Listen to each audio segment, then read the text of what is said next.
Friends, this is Vikram. Last class में हमने discuss किया था प्रॉपर्टीज ऑफ डिटरमिनेंट से रिलेटेड क्वेश्चंस। आज की वीडियो में हम डिस्कस करेंगे inverse of matrix and linear equation. So without wasting time let's start. चलिए स्टार्ट करते हैं। सबसे पहले हम बात करेंगे सिंगुलर मैट्रिक्स की। सिंगुलर मैट्रिक्स क्या होता है?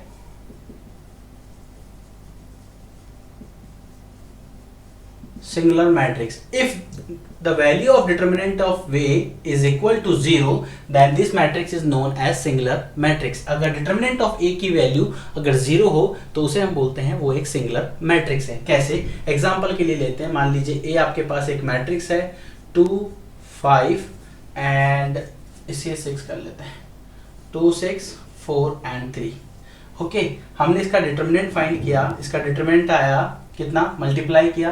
लास्ट वीडियो सारी जरूर देख लीजिएगा क्योंकि उसमें बहुत से बेसिक कंसेप्ट मैंने बताए हैं। यहाँ 6 2 से कितना होता है 12 माइनस 4 3 जा 12, दोनों कितना हुआ माइनस कितना आया 0। तो value of determinant of A is equal to 0। It means this is a singular matrix. Another concept is non singular matrix.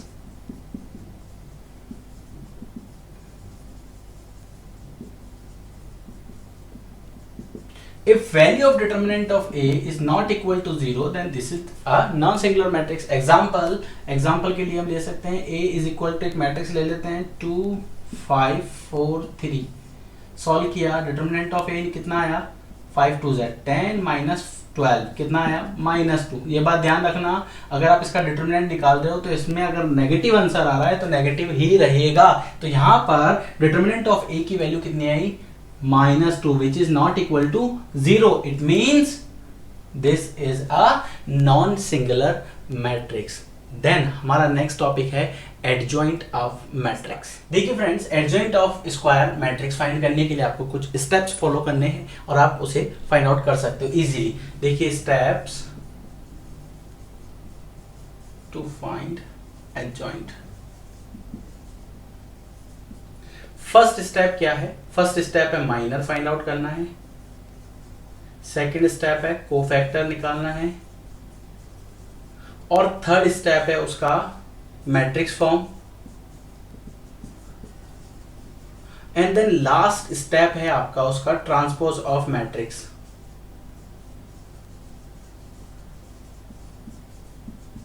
अब देखिए ये 4 स्टेप है आपके पास, लेकिन आपको ये पता होगा कोफैक्टर के फॉर्मूले में ही माइनर आता है, तो माइनर को अलग से निकालने की जरूरत नहीं है। इन दोनों की जगह हम एक ही यूज में ले सकते हैं। अगर आपको नहीं पता है, लास्ट वीडियो में मैंने बताया है, कोफैक्टर का फॉर्मूला होता है Cij equal to -1 raise to the power i plus j Mij। ये आपके पास कोफैक्टर का फॉर्मूला होता है। किसका? कोफैक्टर का।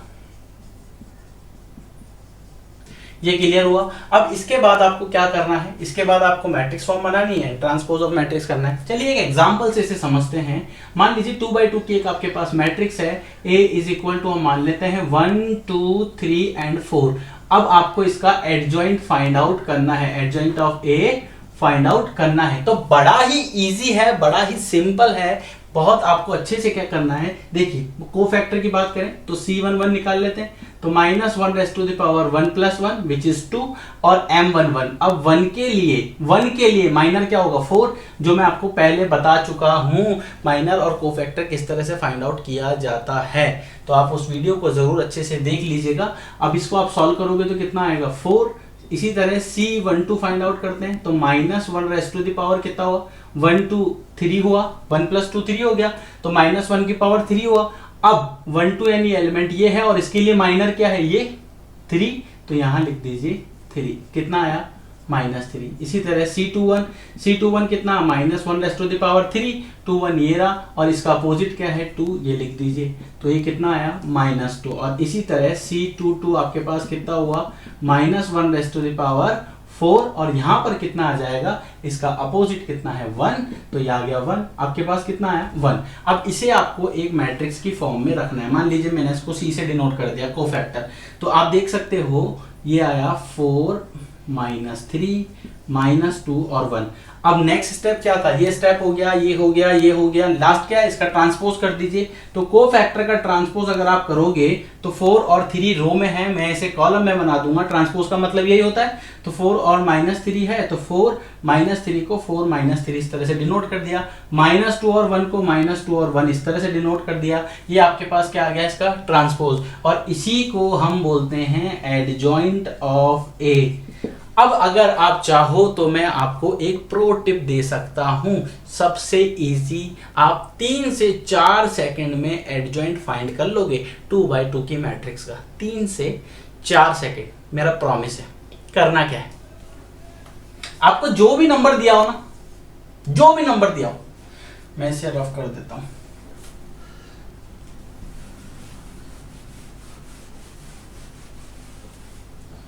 तो ये पूरा प्रोसेस करोगे आप तो आपको पूरा मार्क्स मिलेगा। लेकिन मान लीजिए आप प्रोसेस भूल गए, तो मैं जो बता रहा हूं आपको अप्लाई कीजिए, आधा मार्क्स तो मिलेगा ही, क्योंकि आंसर का हाफ मार्क्स होता है। अब यहां पर अब देखिए ध्यान से, मैं आपको क्या बता रहा हूं, मेरी बात ध्यान रखना। Place change, sign change, place change, sign change बोलते रहना बार बार जब तक याद नहीं हो जाता। Place change, sign change, place change, sign change. तो आपको क्या करना है, अगर आपके पास ए गिवन है 1 2 3 4, तो आपको क्या करना है, एडजॉइंट ऑफ ए अगर आपको फाइंड आउट करना है, तो मैंने क्या कहा, place change, sign change, place change, sign change. तो प्लेस पहले चेंज कर देना, इन दोनों के प्लेस चेंज कर दो, तो ये आ जाएगा 4 और ये आ जाएगा 1।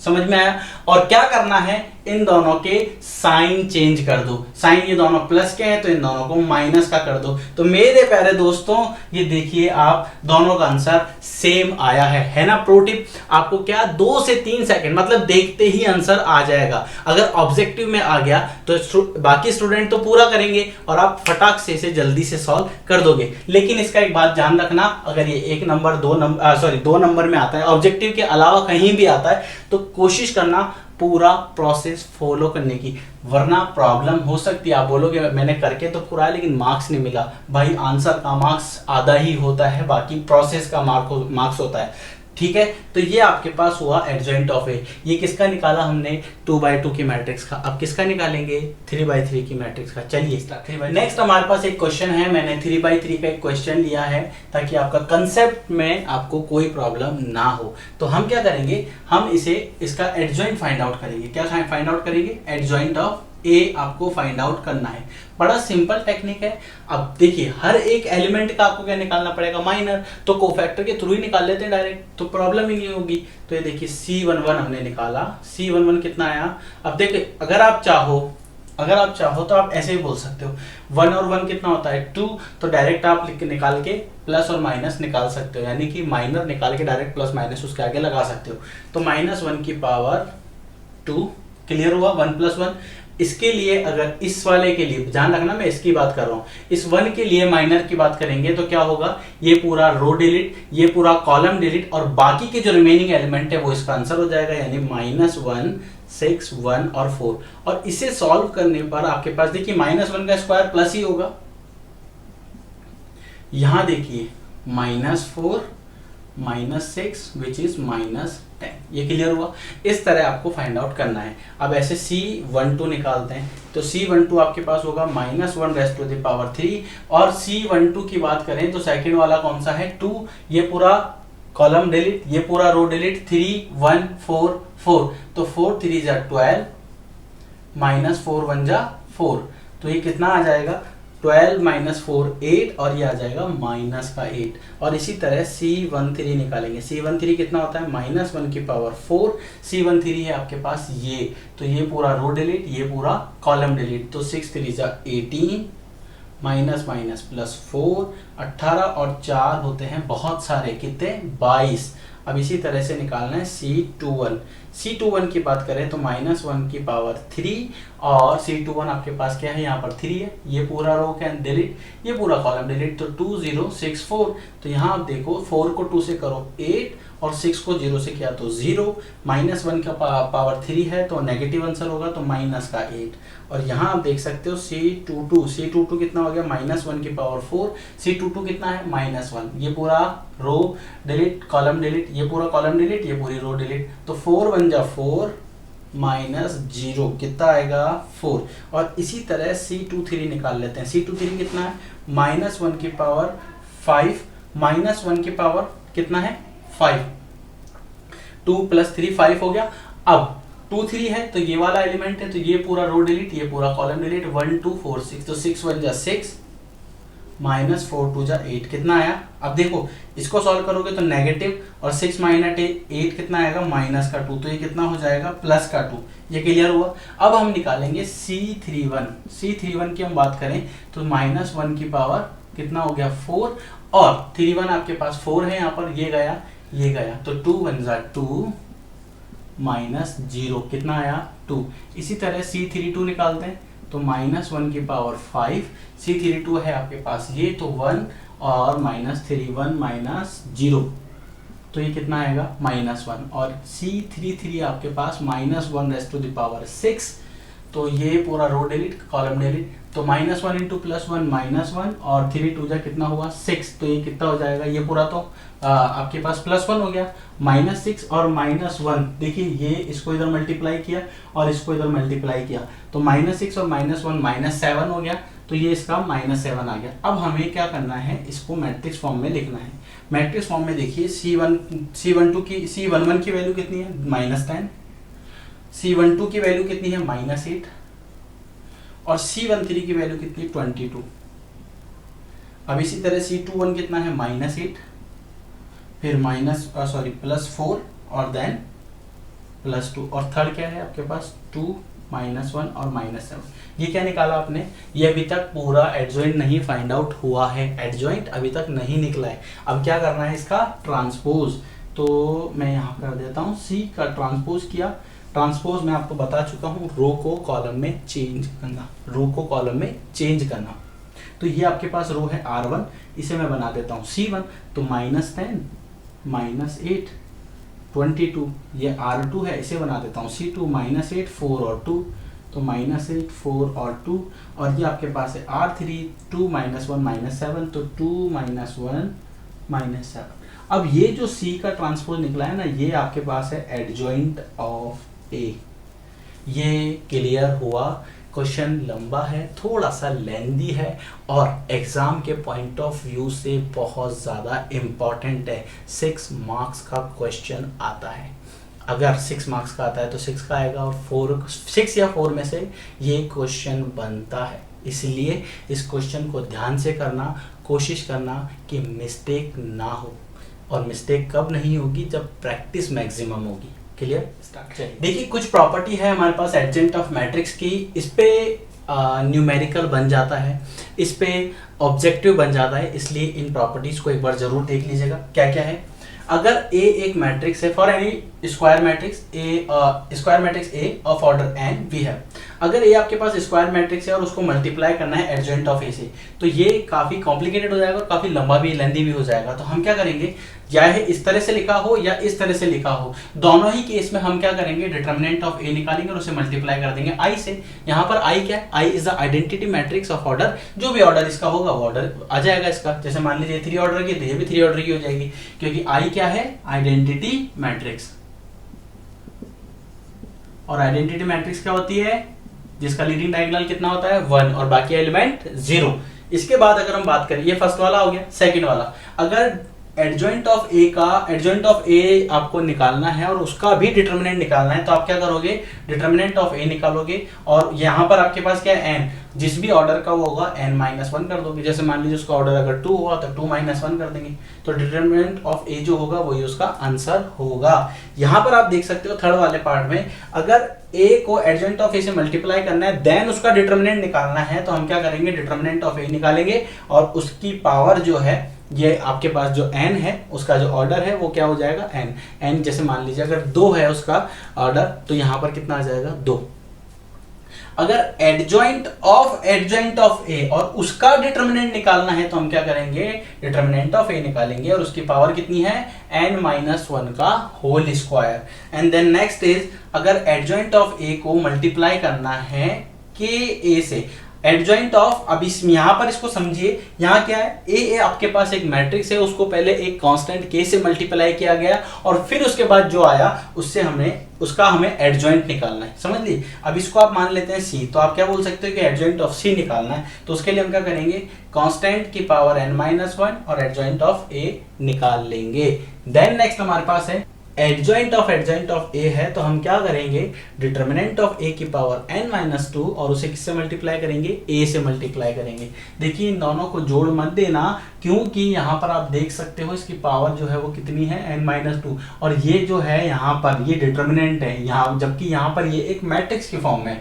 अगर एडजॉइंट ऑफ ए ट्रांसपोज निकालना है तो हम क्या करेंगे, एडजॉइंट निकाल लेंगे और उसका ट्रांसपोज एडजॉइंट ऑफ ए होगा, एडजॉइंट ऑफ ए निकाल लेंगे और उसका ट्रांसपोज कर लेंगे।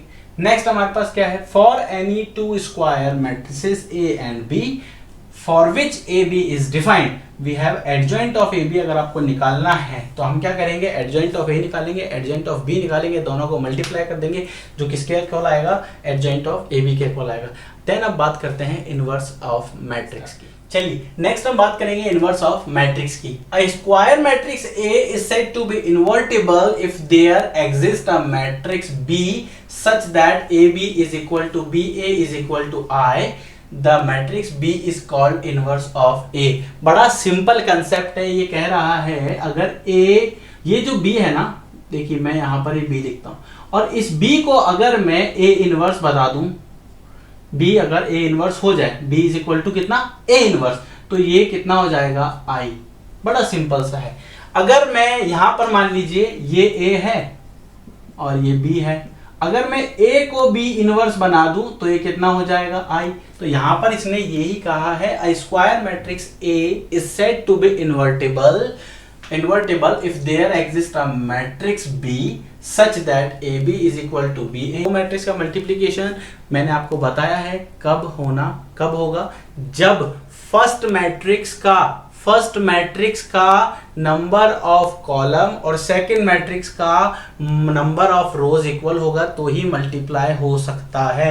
एंड देन नेक्स्ट हम बात करते हैं कुछ थ्योरम से हमारे पास, a square matrix is invertible if and only if it is a non singular. बोलना भी सही है। अगर आप देखो ए इनवर्स का फॉर्मूला क्या है, ये यहाँ पर जो बता रहा है वो क्या है, A inverse equal to 1 upon determinant of A adjoint of A. अब ये कह रहा है कि ये डिटर्मिनेंट ऑफ ए जो है, अगर एक बात बताइए, डिटर्मिनेंट ऑफ ए अगर 0 हो गया तो ये पूरा कितना हो जाएगा, नॉट डिफाइंड।